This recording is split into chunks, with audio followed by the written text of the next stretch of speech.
好，来继续来看金华城案，早起过来开庭，郭文摕甲尹晓薇等等的被告，拢互传唤到庭。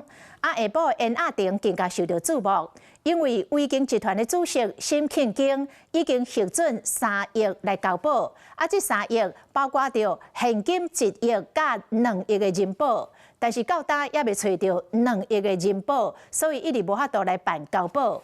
若郭文摕是会互继续收押，也则是会当来交保，嘛真受到关切。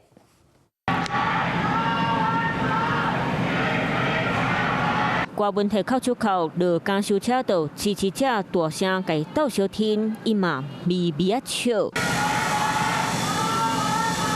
今仔日金华城案搁一摆开庭，在被告郭文摕因晓薇去提审出庭，前都法局专委张丽丽嘛头一摆去传唤出庭作证。今天的作证内容大概会是怎样的细节？规身躯包案，无想要加讲。若讲一案被告沈庆京因为身体无好，带院准备开刀，进前律师申请拒保庭押允准，不过到即阵煞也未办保。主席身体还好吗？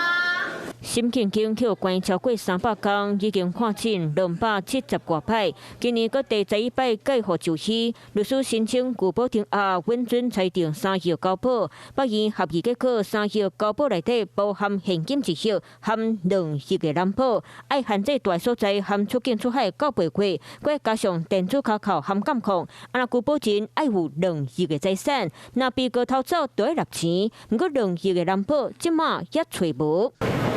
郭文摕搁一摆开庭，太太陈培琪冒来，不过因为大好拄到潘金生太太的告别式先离开，下晡才搁倒来到法院。因为今仔日下晡郭文摕等等被告当日咧检严亚庭并交保，绝对没有贪污舞弊或者是图利的事实。可是我们看到检察官还是不断的用一些错误的逻辑，而且要强行的压人取供。所以在今天的严亚庭，当然我们是没有办法过分的乐观哦。郭文摕等等被告过去捌2摆交保。如今羁押期限得要到，检辩对象各自出招。